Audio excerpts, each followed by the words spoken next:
My name is Rich Procida. I'm the host of Democracy Under Fire and the producer of Bible Study for Progressives. Before we begin this episode, I want to invite you to two upcoming events, both on May 1st. At 2:00 p.m. Pacific time, we have representatives from Fair Vote, California, and Fair Vote, Washington, speak to us about the benefits of ranked choice voting. To register for that event, go to tinyurl.com/democracy discussion. That's tinyurl.com/democracy discussion. At 5 p.m., we will have Georgetown professor Joshua Mitchell speak to us about identity politics, religion, and democracy. To register for that event, go to tinyurl.com/identity democracy. That's tinyurl.com/identity democracy. Today's show is part 2 of our discussion about organizing across political lines with minister and activist Dom Jones, who will talk to us about political division and race. I hope you enjoy this episode.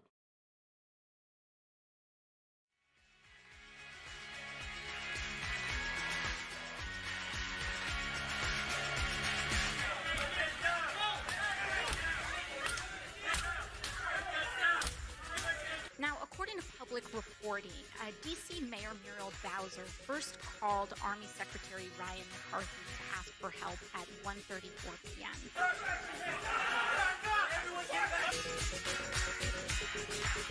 It looks now like the Capitol Police... Yeah, Pete, let me break away from you a second because things are happening very quickly.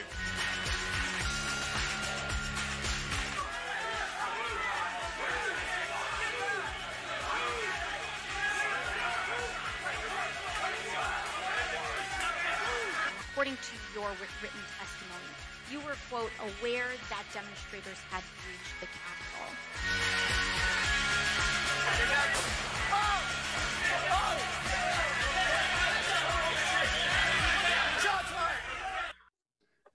Yay! Thank you, Dom. Thank you, Dom. Let's give her some love. You know, that anger thing with Ukraine has really sort of gotten me. And plus, the division, the divisiveness, and both sides are engaged in this very divisive type of, and that causes me problems because everybody has to have the same point of view. Everybody has to agree. You know, I want to use example because it came up recently for me, is this pronoun thing. Now, I don't want to categorize myself. I don't want to out myself. I don't want to tell people what, I don't want to identify. And then what happens? Well, we don't need them. We just call people by their first name. And I see it as behavior control. In other words, we've got indoctrination going on. And the next step in indoctrination is to change your behavior, actually get you to do things physically, label yourself. And so I resist that, but then I get kicked out. And then I get angry. And in the shower, I start yelling at invisible people. And you know, Richard, that is unfortunate. The reality is that when we have our thoughts and ideas and feelings about what we feel, it's a topic that means something to you. You don't want to have to think like everyone else is thinking, and no one should have to. We are all entitled to feel and think and be proponents of what we desire, and so I completely understand. Unfortunately, our society today, the world has become very sensitive in many ways, and navigating that isn't always easy. However, it's really important for us to also set the tone for what we want from others. So when we want them to be able to listen to us and hear our thoughts and theories and scenarios, we want to be sure to provide the same platform for them with us. And that requires that internal personal work, right? Of not allowing our emotions to come up and get angry, but realize, you know what? In order to progress, I have to harmonize. Okay. Yeah. Sometimes I don't do that very well. I have to admit that. So if you want to ask a question or make a comment, go ahead and use the raise hand feature. I think it's, where is it? In the reactions menu at the bottom of your screen. And I'll go ahead and call on you. Go ahead, Samuel. You can unmute yourself and ask your question. I want to make a comment, but the main question is, the polls for Biden are only 39%, the last I saw. Does that mean the majority is for Trump or for, I don't know. They never say what the majority is. They just say where Biden stands. It makes me very unhappy.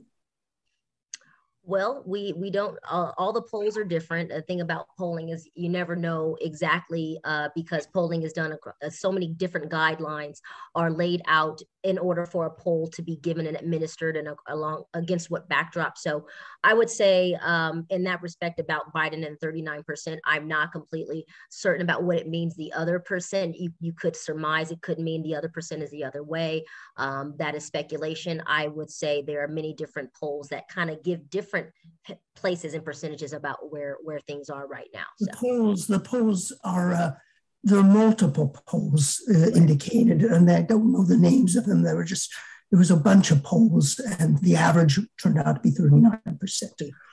But getting back to this, I think the important thing, and you mentioned that, is mindfulness. We have to find out there are many schools of mindfulness. I haven't done the research. Kaiser, where I belong, has mindfulness courses, and other places do, but I do not know. I wish there would be a webinar discussing the history and schools of mindfulness, because that would bring on the peace, more likely bring on the peace. Just thinking of the rhythm of the present, focusing on the music and thinking of a nice melody, and focusing on the present and not worrying about too much about the future, and resisting as long as is possible, because I'm extremely cynical. We're descended from chimpanzees. The strongest is the victor in the chimpanzee world. I wish we were descended from the more peaceful bonobo, but unfortunately, that's our human nature, and it's unfortunate. It's not the ideal nature, and it's the way I feel. I think it's likely there'll be one world empire, no matter how hard we resist, but we'll resist as long as possible and think of the rhythm of the present. I'm also very frustrated with that. People, I don't know what causes people to just have an opinion like that based on very little, really, and not really thinking much about the situation and not giving him credit for what he's done by organizing all these sanctions and really putting it to Russia. And that's a big thing. And so people want to talk about how Trump, well, he wouldn't have taxed. What would happen if Trump were president? There would be nothing done, and Russia would have just walked over Ukraine, or we would have left Europe to their own to try and organize sanctions, and the situation would be much worse. And so, go ahead, Phil. Yeah, Richard, I couldn't agree with you more. And I see Carol, she was definitely, I saw her go, yeah, that's right. And I see you, Carol. I really appreciated that head nod, because that's exactly the case, that, our country would be, we would be literally in so much mire right now if it weren't for, honestly, Biden becoming president. It's been we had to save our democracy, and thank goodness we did at that very important juncture. And I just want to take note of what Samuel said about mindfulness, and that is very important. We do need more mindfulness and awareness and peace, peaceful teachings, I'm going to say, in our schools. We needed more in our systems, our societal structures, where we are teaching our students, because our students are our future leaders. They are the future citizens of our world. We need to be teaching them how to collaborate peacefully and harmoniously with the practice of mindfulness. And it's an amazing practice that, you know, there's so many components to it. I am a business owner. I'm a gym owner, and I'm in the fitness industry. I teach yoga classes, mindfulness awareness classes, and it's so very, very important to really ground down and find how to become mindful. And someone mentioned, I saw in the chat, isn't organizing locally more effective? And it is so very effective to organize locally. Is one of those ways, mobilizing mindfulness there and growing from there. Again, if you have a question, just raise your hand or speak up. Nobody's in line right now, but you know, there's this strategy, and I think both sides are using it, the left and the right, and it's called divide and conquer. Mm-hmm. And so we've got, and we don't really see it on our side so much. We definitely see it on the right. I mean, and when I say we don't see it, I mean we're blind to it. We're caught up in it, you know. So we don't see it, but we see it on the other side because we're not caught up in their propaganda, but we're caught up in our own. Right, Richard. Yes. Mm-hmm. Yeah, and so there's this idea that all we have to do is wait for the demographic shift, and then it will all be over for these white people. That Richard, can I pause with you right there, because sure. You said something, you know, we have to wait for the democratic shift in that statement that you just made. Is there anyone in here? I would like to know that statement. It's a very strong statement, and all of you guys, we all have thoughts on that. He said, you know, there's this thing that, you know, we're going to wait until, quote unquote, all the white people, whatever, you know. What do you guys think about that? You know, what are your thoughts on that? That's a very powerful statement, Richard. Yeah, let me just make sure it's clear that there's a divide and conquer strategy, and the idea is to wait until it's a majority minority nation, and then that's how we're going to defeat this white supremacy and all of this stuff that we're fighting against once we become a minority majority. And I have some problems with that, you know, writing off half the population, needing a larger majority if we have to overthrow a dictatorship, not reaching out to the center, but using that divide and conquer. And that leads, in my mind, to perennial, ongoing division between the races. And that's why we've got all this identity stuff coming down. They want people to be identifying themselves, because it's really about which side you're on. Very true. And I appreciate what Deborah just said in the chat, that there is a danger in assuming that, for example, all minorities are democratic. And that's a very important point as well. I know many people across different racial, the racial diaspora, who are of different cultures and have different political beliefs. So we definitely shouldn't pigeonhole people into one belief system. I don't think that that's very good to do at all. Right. And many of the people coming to this country are religious people, Christian people. So right. How do we know where they're going to turn up? Go ahead, Jane. You can unmute yourself. And there was somebody else there. Feel free to put your hand back up so that we can get you on. In the 1850s and 1860s, I mean, there was a time when this country went through real hard times, and it wasn't just one party or the other. It fractured into multiple parties. And so I see us having more than Democratic and Republican parties with what's going on in the world. And I think it's important that we be clear on our values, and that being peaceful, working together, and getting people out of jail, and finding work for people, and finding healthcare for people, and sticking to those values that can be cohesive to groups of people, rather than saying white or black and Democratic and Republican.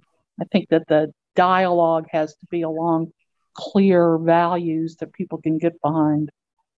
I love that, Jane. That was so well put. And that's exactly that's what we're talking about right now, Jane. That was beautifully stated. And I love how you said, instead of the whole white, black, Republican, Democrat, it's, never do you see the words white and black on TV, except for when there's a political season, right? And then you see them pigeonholing and making people vote by this group, that group, this group, black group, white group. And it's like, we are so much more than that. We're being broken down into just literally by something that we look like to assess how we are going to vote. And, again, there are studies that do show correlations in certain ways, but at the same time, by putting it and perpetuating it in such a way, we're all just focusing on those things, Jane, and not what you're saying. The fact that there's so many political beliefs that are opening up now. There are so many, ways to look at this, but always with peace. So, Jane, I love that. That was beautiful. And there are political philosophers that say there's really only two groups, and that's the haves and the have-nots. There you go. There's that. My husband is running for circuit judge in Kentucky, and he's running in a nonpartisan race. And so it is not Democrat or Republican, but I personally have been very involved in Democratic politics, and I just can't find a way to talk to people that identify as Republicans, and we don't even get a foot in the door to even talk to Republican groups. And I'm not sure what I'd say when I got there, except for say what Tim is behind, which is the judicial should follow the legislative and what the law says. Right. Well, let's I want to make a point to that, because I think that can help others in this group too, who are trying to talk to family members or friends who believe differently than you. So if you have democratic principles, like you said, and that's where you align yourself, struggling to talk to people you meet with. Now, first off, if they shut you out, Jane, or anyone here, if they shut you out to begin with, and you can't speak with them and harmonize, then that's nothing that you can do about that. You honor them, and I just say love and light to go upon your way. But if you have an opportunity to talk to them, I always say the best way to go about connecting and trying to find some sense of harmony, even politically, believe it or not, is beginning where I mentioned earlier, what we all really want. And, do you want your family to be safe? Do you want, neighborhoods that are, have police that are and harmonize with the community and good contact and these basic things that we all want. Start there, Jane, and over time build upon that. But that's how we thread together. It really is something we have to take step by step, but it's possible. Yeah, and I wanted to go ahead. Go ahead. No, Richard, go. Okay, sorry. I wanted to add that on the shared values things, I think that's very important. And sometimes I see groups talking about shared values, but they're really talking about, they're telling you that they want you to talk about shared values, but the shared values are really with people like yourself. I mean, in other words, what they're telling you is meant for you.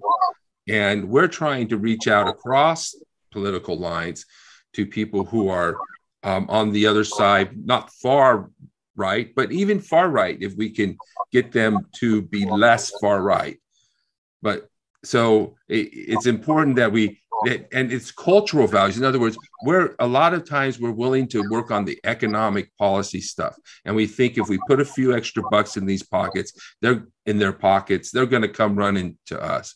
But we don't address the cultural issues. We don't try to reach across cultural lines. And one of the reasons we don't do that is because, and I just put it this way, that's what they want us fighting over. We want to fight over religion. We want to fight over race. We want to fight over these cultural issues, identity. And we want to offer economic programs and policies, but we need something to fight over in order to get people riled up so they'll run out to the polls. And that seems to be, like Samuel said, human nature they're playing on. Maybe they know how to get people to the polls, but it doesn't work in the long term, I don't think. Right. And Jane helping her husband get elected to the circuit court, making those positive connections and building that harmony, that'll definitely help them as an awesome wife that you are get there for sure. Yeah. Dana, did you want to come on and speak? Well, the only thing that I really was going to say is that until like 4 or 5 years ago, I had a lot of good friends who were Republicans, and we got along just fine, no problem. But it seems to me like there's been a transition. Most of those friends of mine now wouldn't vote Republican unless they could really. I think there's a fear actually in some of the people that if I vote for this Republican, is he going to be another Trump monkey, which is basically, I mean, he's a puppet. And that's one of the things that really amazed me is how in the world, when he came into the presidency, could all these Republican people, they're on, in the Senate and as representatives, how they could turn their back on what they knew was wrong and vote that way because somebody was putting pressure on them somewhere. I don't know. That's one of the things that really, really bothers me. I think that a lot of the Republicans that I knew, they were Republicans because they were either conservative, religiously mostly, and the financial standings. Fiscally, right. Mm-hmm. And other than that, I memean, they weren't freaky or anything, but now they kind of are. Not my friends. No, they're good. But I don't know. It's just, how do you fix that? Yeah. I really thank you, Dana, so much. And I thank you, Dana and Jane and all of you guys that are here. I see you, and those of you guys who I can't see. I feel a lot of goodness and harmony in this call. It's just beautiful. So just thank you for this moment. And I'm glad we get to be present to it. To your point, Dana, so you said a question. You said, I can't see how Donald Trump, this man, could just come in power and just get all these people to go against their values and things like that. Well, I can tell you why. What Donald Trump did is he appealed to one of the core visceral human characteristics that we all possess. Fear. Fear. When you appeal to fear, love and fear are powerful. When you appeal to fear, you appeal to the most base human instinct in all of us. You appeal, and many times, to what is the worst in us, because when we are afraid and when we are in fear, we're not acting rationally. We're not behaving rationally and clearly. What he did was he really got to the root of what they are, and he got to the root. Give me.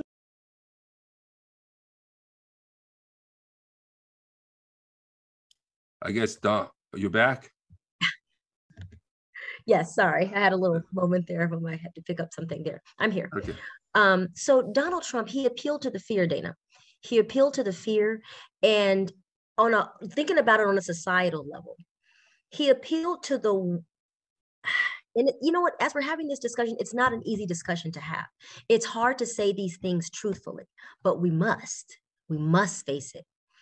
He appealed in many ways to the fears that many people in this country, he appealed to a lot of white Americans' fears, okay? And this is not all of it, but this is a great deal of it. He appealed to their fears of losing something that they perceive that they have. That's a part of it. That they, listen to my words, that they perceive they have. Okay? Because everyone is being manipulated and hurt in all of this chaos that is being transpired. Everybody. But a perception has been created in America and handed to a certain group of people. And that privilege That privilege, we've all heard this word quite a bit in the last number of years. That privilege, Donald Trump said, be in fear because you're going to lose it.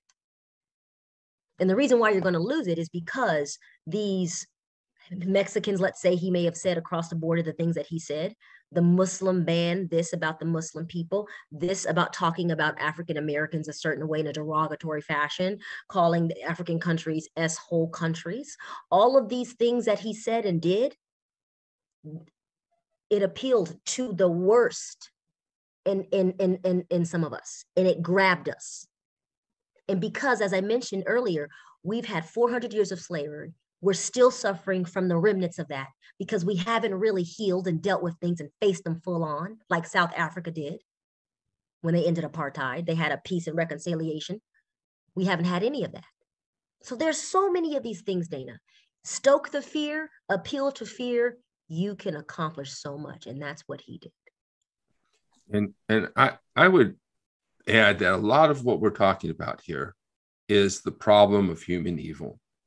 And yes, yeah, and that's why we've lived under dictatorships throughout our human history, and people have risen to power who are corrupt and not necessarily good. And we tend to worship our leaders just like in old times. There's a whole problem with people getting into power who are not good, and how we put them in power. And perhaps because in our hearts, part of our hearts are not good. You know? Oh, Richard, and see, my heart is moved because of what you're saying. Humans, we have a duality. We have love in us, but we also have fear in us. Both of those things inside of us can get us to accomplish some remarkable things. And we need to focus on the love that we want. Love is what you want at home, Richard. Love is what you want, Carol and Dana and David and Colette and Jane and Francis and everyone. We all want love at home. We all want love within. We all want love in family. We all want love in community. We all want love in our society, our cities, our country. Oh, my word. It's love. It's harmony. Oh, my word. Is it really that simple? Actually, it actually is. That is the message that Christ Jesus gave to the earth. Very good. Like I said, we don't see the propaganda that's being disseminated to us. I mean, we know it's there. We're told Putin and China are disseminating propaganda. They're disseminating it to both sides, but we don't see it. And so we're under the influence of it, is what that means. It means that we're under the influence. And propaganda, I broadly defined, is everything we use to make sense of the world. And that's a philosopher named Jacques Ellul, who I rely on for that. So it really is everything that we are using is basically propaganda. That's information designed to influence the attitudes and behaviors of groups of people, which is usually disseminated to large groups. So we have this propaganda on the left that I want to talk about. Not that there isn't propaganda on the right that is terrible. And obviously I know what it is, and it's outright falsehood in many ways, some little bit of truth to it to catch people in. But a lot of the propaganda we're getting from the left becomes an attack. It seems to be an attack on Western civilization. And in attacking Western civilization, we're really attacking the foundations of democracy, the foundations of civil rights, the foundations of human rights. We've got, and I just use some examples. I sort of view some of it as anti-American, very negative about white people, even and about America and what she can do. Can she go and save and do good things for democracy in Ukraine and other places? Or is it America so inherently evil that it must be shut down and disarmed? Anti-Christian, appealing to anti-Christian sentiment, calling Christians Nazis. This is a great way to start a fight. And then anti-Western, going back to colonialism, slavery, and genocide, which are very, very important things to consider, but then putting those things all on the shoulders of the West, and not really taking the fullness, the whole world history, and looking to see how far this stuff has actually gone back and how actually universal it is, and what we're seeing in Russia right now. So I don't know if you have anything to comment on that, because that's how I'm feeling about a lot of this stuff that is coming out, that it's divisive, manipulative, and really designed to divide us basically and conquer. Yeah, absolutely. And this really goes in line, Richard, what you're talking about the extreme messaging. When we hear that extreme messaging that can be out there, like you said, anti-American or even anti-Christian, and it's definitely polarizing. This is what happens when we get so politically just divided and just cut down that everyone runs to the most extreme corners of the ring, so to speak. I say we shouldn't even have a ring, like a fighting boxing ring. We shouldn't even be in one because we're on the same team. And really what's happening is everyone is saying, okay, well, because everyone watched the Trump administration and how everything swung so hard down to the very Supreme Court justices that were put on right before he was done in his presidency. Everything, it's like, oh my gosh, the Supreme Court justices, they do not lose, they are in power, in that position for a lifetime. They set the trajectory of the nation for the coming years in the next generation. And so this pendulum swing just happened so fiercely. And so what has happened then, Richard, is that you have others on the other side of that saying, well, you know what, we're going to swing fiercely the other way. Even if it comes off not maybe sometimes appealing to everyone, even if it sometimes can, again, not appeal to everyone, potentially make others can feel a little bit like, well, where's my voice in that? That other side that has swung far in the other direction sometimes. And again, this is not everyone, but in certain pockets, we can see it. When that happens, we need something to make us settle down and realize that being extreme does not serve any of us. And the extremity in any direction is not okay. We need to find those places where we agree. And I want to comment in line with what you're saying, Richard, in the chat here on what was just said about how do we fight. Let me just take a look at it here. Deborah Roney, she said, they can prey on guns, cheap insurance premiums, cheap gas, religious principles, abortion, gay marriage, LGBTQ. It's like, how do we combat that? And I hear you. Yes, but notice the wording there. How do we combat? So that insinuates an ongoing battle. And yes, it is not easy, but instead of combating them or fighting them, how can we get them to realize that no matter what we are, whether we're gay, straight, lesbian, LGBTQIA, or anything else, or trans, or whatever, how can we get them to all of us to be equal in understanding that humans, no matter who we are, what we choose to believe, we don't have to believe what the other person believes. We don't have to live the way the other person lives. And again, as I said in the outset, if we remember that this is the great American experiment, it doesn't mean it's going to be easy. It will not be easy, goodness no.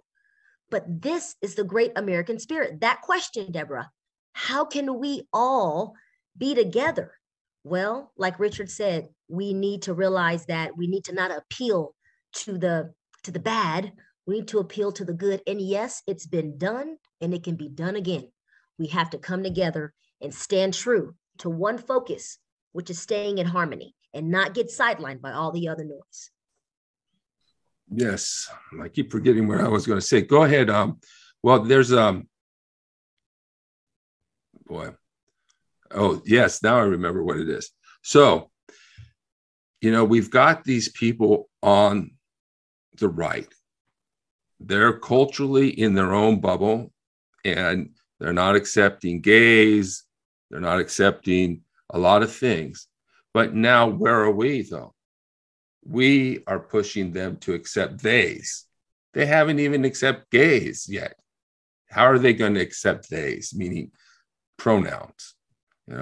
So go ahead, Jane. You can unmute.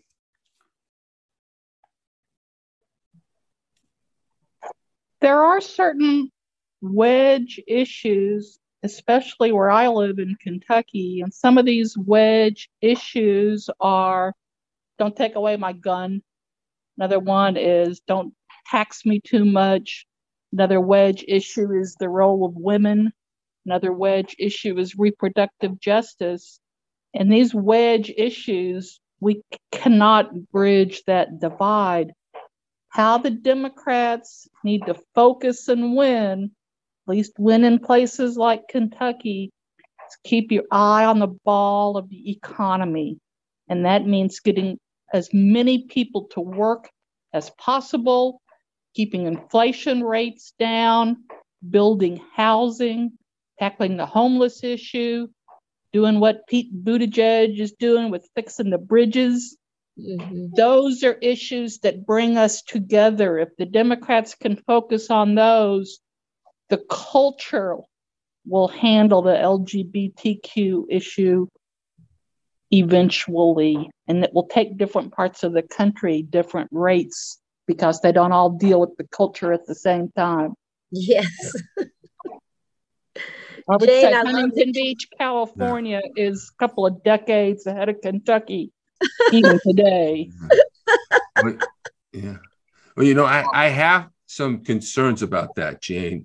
Because we're always trying to, we think that if we put a couple extra bucks in their pocket, that they're going to come running to us. Well, look at the situation. We're almost at full employment right now. I just read a report, unemployment's like under 4%. And we still have, as Sam pointed out, 39% approval rating for our president. I think we're going to need to start to address the cultural issues. We're going to need to bring people, start to address it. They're not just things to fight about, and they're not going to take over on themselves, I don't believe. I think we need to reach across political lines, which means we need to bridge the cultural divide as well. Yes, and I want to tag on to that too, Richard. I completely agree with you. The cultural divide must be put on as the focus. If we take what's happening in the culture, because what's happening in the culture is affecting everything else. So if we take what's happening in the culture and we really understand all of the issues, the deep entrenched issues like race and these things and the socioeconomic disparities, and we talk about it openly, what it does is that it helps us all as humans to see, like we are right now, that, wow, why are we arguing and fighting about the worst, these things that don't matter? What matters is that we recognize that you have the right to live. You have the right to live. We have the right to live together. Like, we have to come together and we got to fight to do this very thing. Yeah. And I just want to add, I'm not sure how the Democrats win elections. And I'm really talking about more long-term stuff. Yeah. In the short term, they might have to focus on certain things. So I'm not really addressing how to win elections as much as I'm addressing how in the long term to bring the country together so that we don't lose democracy. That's the long term, but also in the short term, to attain that goal, we have to be sure to be working really in a very focused way in building up our cities and communities with people who have like minds of bringing this mindfulness and harmony to our country. Yes. I mean, if you're talking about fighting for democracy, then I think we ought to be more involved in Ukraine. But I think President Biden has got the long term fixated on and worried about the short term and not getting involved in a foreign war. So long term, short term, you got to win the short term before you get a chance to win the long term. You know, mm-hmm. And I have a lot to say on the war in Ukraine. In fact, I put in the chat, if you haven't got it, I've got 2 links to events coming up. I felt a need to do a discussion on Ukraine. So that's coming up on the 17th, and you can register for that at tinyurl.com/Ukraine must not fall. And then later on next month, we're having Joshua Mitchell, professor of political theory, I think, or philosophy, talk about identity politics and democracy from his perspective. And you can register for that at tinyurl.com/ democracy identity. or is it identity democracy? One of the two. I put it in the chat. And one of the things, one of the reasons I think that Biden made a decision that he wasn't going to use military force. And I think at this point, it may not be necessary, but my problem is that he was willing, and the whole Western world was willing to allow Putin to just run over Ukraine. And no wonder Putin thought that he would be met with flowers. And no wonder he didn't tell them that they were going to war. He thought he was just going to roll in there, take over the country. Ukraine and Zelensky would be off in another country, like the United States and other countries invited him to go into exile, as if we're just going to expect and let Russia run over Ukraine. And I think one of the reasons that is again, the propaganda, the anti-American propaganda. America can't do anything. There's obviously fear and propaganda. We're going to talk more about this on the 17th. I mean, the idea that, oh my God, it's going to be World War III. All right, that's important concern, but does it mean that we stop thinking about the children and people being bombed and killed in Ukraine? Does that mean we stop talking about the ramifications of the collapse of democracy in Ukraine and the law? Do we stop thinking? If somebody says, okay, this is it, it's going to be World War III, decision made, I don't have to think anymore. And then when you run into a piece of propaganda that stops you from thinking, you know you've run into some powerful propaganda. Francis, you want to speak? Yes, real quickly. I have to go hop to another meeting that I have to turn on, but I organized on nuclear disarmament for 15 years. And I think the problem is we have, as a country, embraced nuclear weapons and mutually assured destruction for so long. Many of us have been organizing for peace and against it, but we've been in an arms race with Russia. We've been in this Cold War. It never ended. We've been in arms we're dumping money into, and they are too. And now it is nuclear weapons made the choice. Unfortunately, it proved not to be a deterrent like it's supposed to be. It proved to give Putin the cover to do what he's doing, because we couldn't, if NATO goes, I mean, nuclear fallout is real, and we have all these nuclear weapons on hair trigger alert, and we can get rid of them.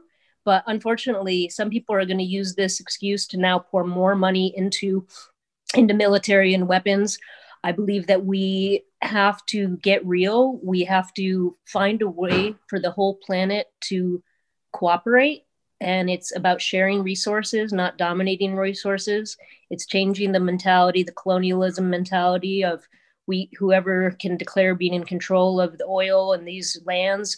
I mean, there's so much to unpack here, and I wish I didn't have to leave to go start another meeting. I put my information in the chat, along with a conversation on Ukraine I held. I'm in San Diego, held a rally as well a few weeks back. I would love to continue to keep in touch with y'all and organize together. And so Activist San Diego is the organization that I'm a board member of and organizing with. And I do electoral organizing, winning strategies.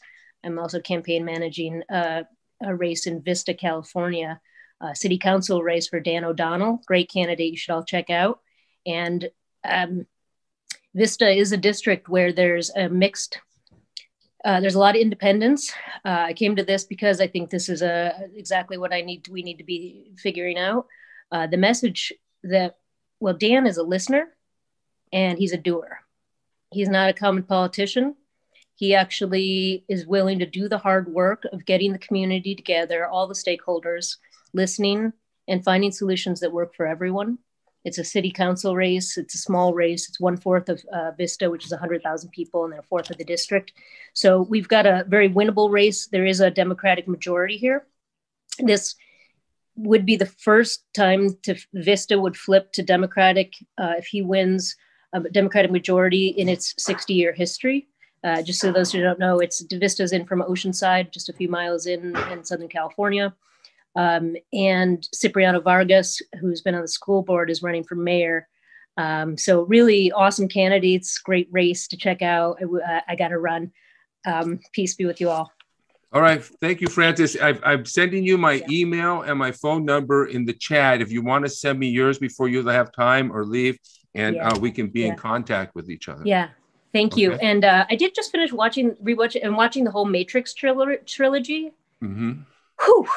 I mean, it's also we gotta come together. We gotta win this war, and we can end this war. Yeah. Okay. Sounds like a fun time. All right. Thanks, Francis. All right. So let's see here. So we're coming, well, we've got maybe 20 minutes, and I wanted to, there's some things that are happening. And I think also this points to propaganda.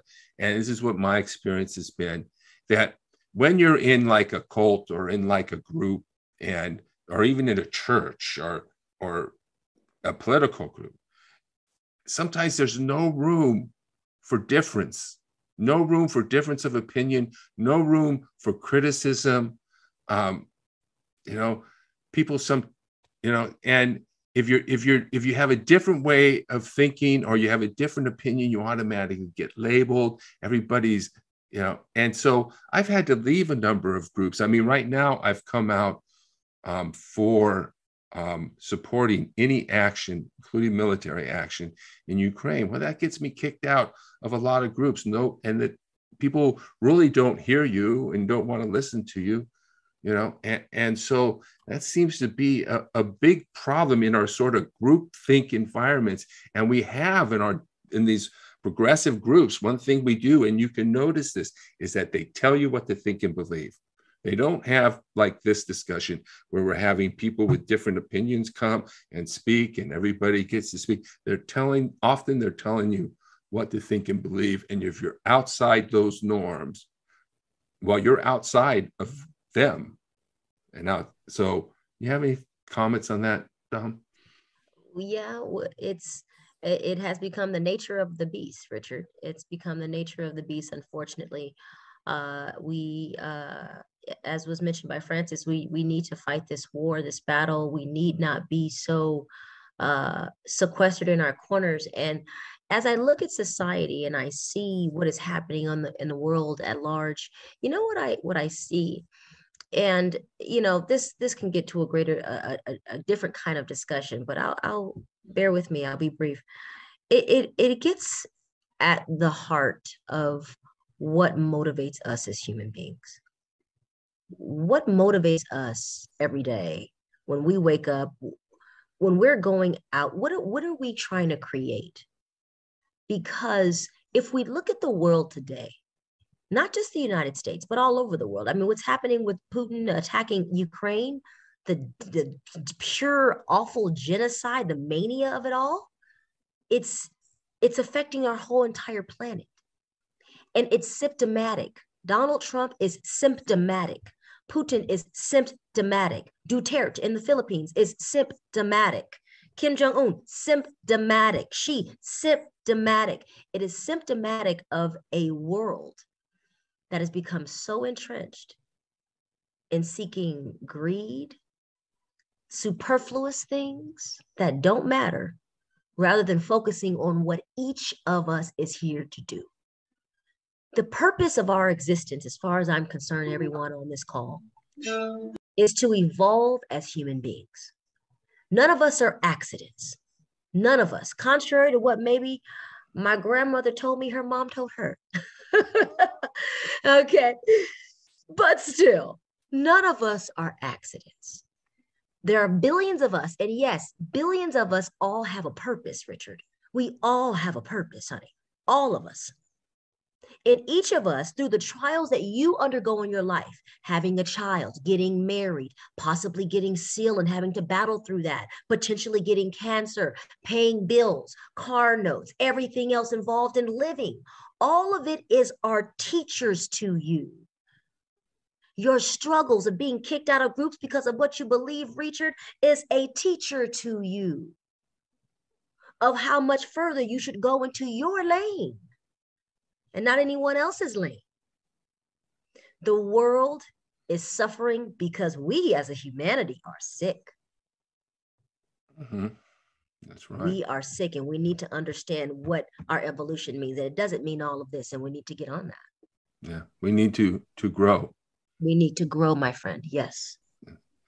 So if anybody has any questions, if now's the time, because I'm going to close up shop. I want to thank everyone for being here. Coming. Thank you, Dom, for such a beautiful presentation and a wonderful discussion. And remember our future programs, look them up, make a copy of the chat. I got to do that.